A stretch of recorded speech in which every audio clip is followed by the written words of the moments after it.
In this here episode, we got a story about a girlfriend who cheated on a dude, and they got a kid together. Ain't that a shame? Let's see what's going on, shall we? I bet you thought I was going to read the whole thing like that, didn't you? Just kidding. Here's the title, though. My girlfriend, 31, cheated on me, male, 27, together 8.5 years, and have a 2-year-old daughter. We've been together for 8.5 years and have a 2.5-year-old little girl. I had my suspicions for years, but within the last 4 months, I've been checking her Facebook through an old phone that was still logged in. The first troubling thing I noticed was her reaching out to guys for conversation. 90% of them were after midnight. Nothing too terrible, but just a, hey, how are you doing? I miss your face, long time no talk, etc. Also, there were a few times where she gave them her phone number to not really mess with Facebook. I didn't have proof that she was cheating and didn't want to bring it up to her that I was invading her privacy, so I said nothing for the time.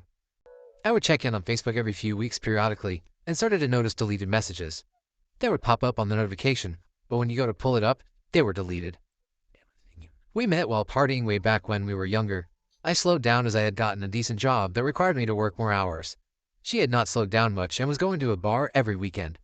This was a neighborhood bar that a lot of friends in our circle frequented, mostly hers. I guess you can say acquaintances of mine. 70% of the time, her brother or good guy friends were with her, so I felt comfortable with her being there without me for the most part. In November, I called her at about 10 o'clock, when her store closed at 9, to see where she was on her way home, to me and our daughter. She then texted me and said she was swinging by the bar for a few drinks. Disappointed, but not unusual. My daughter finally fell asleep about 11, and I had worked since 3 a.m. that day, so I fell asleep with her. I wake up at 4:30 a.m., and she's still not home. She only stays up until 5 a.m., and this has happened before, but I'm still concerned, so I call her. She answers the phone drunk and says it's not good. She said she's talking to the cops and she has to get off the phone. I asked her where she's at for me to maybe help the situation, or at least not let the car get towed. She was with a guy friend of both of us and her brothers, and said she was taking him home somewhere around his house.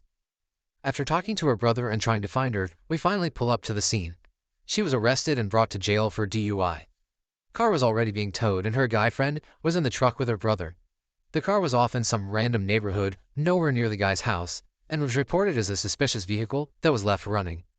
It was very late at night, and trying to deal with the situation at hand, I was just trying to get my child's mother out of jail and get my car back. Talked to her brother after I had gotten home, and got the guy's side of the story, according to her brother. After I had bonded her out of jail and talked to her to get her side of the story, they didn't match up. Both were lying. I knew something was wrong. I told her immediately that that's not what I heard what happened. Then she just chopped it up too. I don't remember if I was drunk. I bring her home and she stays at the house with our daughter while I go get the car out of impound with her brother. On the ride there, I told him that the two stories don't match up and he had his suspicions, but didn't want to jump to conclusions. I go get the car and open up the car and find her panties sitting there on the seat. My heart sank to the floor. I showed her brother, and he still had suspicions and said he was going to figure it out from the other guy. After I brought the car home, I went into the laundry basket to see if she came home with any panties, and she didn't. I brought her outside to it and asked her about it. She had just recently stayed the night at her dad's and said that the cops went through her bag of clothes. I didn't believe her, but had no proof. She acted disgusted that I even asked and said that she never cheated on me right to my face, looking me in the eyes. I apologized and said it doesn't look good, so that's why I asked. A few months later, it's January, and a day before my birthday. I had my best friend and his brother come by for a few drinks. I had a little too much and passed out, but I noticed my best friend's brother eyeing up my girlfriend. I woke up feeling a little suspicious, but I took my girlfriend to work because she can't drive right now. I look into her old phone with Facebook after I drop her off. My best friend's brother was trying to hit on her through Facebook after I fell asleep for the whole night. She didn't really flirt back, but she also didn't give the response that I would have liked. Then I noticed 2 other guys whose messages were deleted. She sets both of them up in ghost mode where the messages would delete automatically. They were messaging up to 5:30 a.m. and were long conversations. One of the guys was the guy she had got arrested that night. The other guy was the guy that she had been deleting the messages from for a few months even before the DUI. I told her I saw the messages between all 3 guys over the texts. She confessed about my friend's brother, but acted confused and didn't know what I was talking about with the other 2. I just text her back and said, okay, and then she folds, saying, I don't know what you read, but I'm sorry and I love you. and don't want to break up her family. I asked her to confess because I still had no solid proof and the messages were deleted. I didn't let her know that though. She messages, the DUI? And I message back everything. She says, you would have to ask. I don't know what you mean. I told her, how can I believe you if you can't even confess what you did? I already know I have the messages. She said it was mostly just words and it was just dumb crap. I said what words, and to who, and what happened with the DUI. She says, I don't know, people, I don't even know why. 4 of this same stuff just going back and forth. I told her I will see her when I pick her up from work. We get home and go out back to talk about it. I kept telling her I saw the messages and needed her to confess. She admitted to sleeping with him that night of the DUI, and with the other guy that she's been deleting the messages has just been saying explicit stuff. I forgot to mention that there was another guy regularly at the bar. We've both been trying to deal with this for 2 weeks, and it's still hard.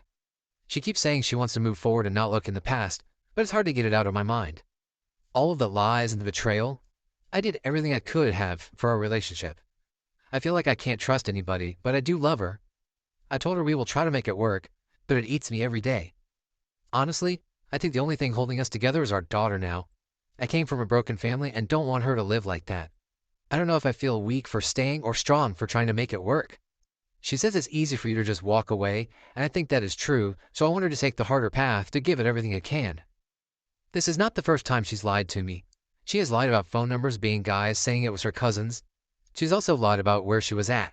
Her brother called me to say she was up to no good, that I should go check on her, pull up to the bar at the same time as her with another guy in the car. She drove away and said it was nothing, but her actions didn't tell me that. Those 2 incidents were before our daughter, and I thought that would have brought a new chapter to our world. I guess not, but I still feel like it wouldn't have happened to me. I'm lost. Please help. I don't know about you guys, but I can see the writing on the wall. But let's see what the community thinks. Switchboard Friend says, sometimes on this sub, people post the very simple advice. Run. Just run. And I've never really got it before. Yours is the first case I've seen where this advice is undeniable. You may have been in a relationship for 8.5 years, but she never was. She has been single all this time and used your home as a base of operations. Whatever you're doing, stop. You need at least a month of no contact with her to sort out your feelings. Have her stay with her brother. Any decision you make now, whilst you are off kilter, may not look quite so good in the future. You need to make the best decision you can for yourself and your daughter. When you have had some processing time, then contact a lawyer. Get an STI check and DNA your daughter. You need to be serious and show her that you are serious. If you intend to reconcile, and heck knows why you would, then she cannot get away with any one of her many infidelities without consequence. What you already know is awful, but it's only the tip of the iceberg. Every man that you mentioned that has tried has succeeded in getting with her. There will be more. The night of the DUI? This is what she has been doing for the last 8.5 years, every time she goes out, and it was blind chance that she got caught. After acting this way for so long, she may not be capable of acting any other way. This has been going on for so long that she may not even understand that you didn't know. Her response to everything was telling. She has misbehaved so often and so many times that she genuinely didn't know which infidelity you were talking about. Was it from this week's, last week's, or some years ago? Please stay strong for your daughter and look out after yourself, both physically and mentally. It's going to be very bad, but with support from those around you that care, you'll pull through. The OP comes back. This hits so hard.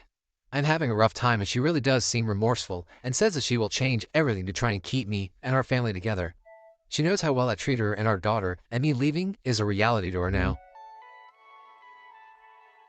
Switchboard Friend comes back again with, everything she says at this point is hollow damage controlling nonsense. She's just trying to avoid any consequences. She's been like this for 8.5 years, and her behavior is ingrained in her. This is why no contact is so important. You need to make decisions without her lies, gaslighting, and false promises. She does know how well you treat her. It just isn't as important as her primary life away from you. She loves your wallet and the free child care. If she could split up with you and keep the wallet, then she wouldn't be protesting. Fallen 1 millisecond chimes in with, hey man, don't stay for the kids. You'll mess them up for life. You set examples for your children. You show them dysfunction and they will take it like a duck to water. They will believe that a relationship where one partner simultaneously loves and hates the other is a normal, loving, healthy relationship. They will learn, with their impressionable minds, that it is okay to cheat on your partner, and that it is okay for your partner to cheat on you and to stay with them. They'll grow up with twisted ideas about relationships.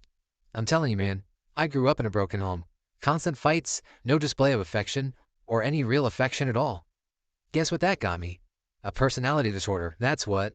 You'll be heartbroken when you realize how you could have saved them. Either a healthy, happy relationship together or healthy parents living separately. Limbo will mess them up for sure. Don't keep them in this situation for long. Nasmill21 adds, good luck to you and your daughter. You are living in a delusional world where you let your emotions rule over your logic, and things will not turn out good for you or your daughter. This woman doesn't love you. Choose not remorseful. How long did she lie to you about it? Remorseful people don't lie and gaslight you the way she did. Seriously, hopefully you don't stay too long to where her decisions start to damage your daughter. Thanks for tuning in to The Sire. If you enjoyed today's content, smash that like button. Subscribe for more unique insights. Catch you in the next one.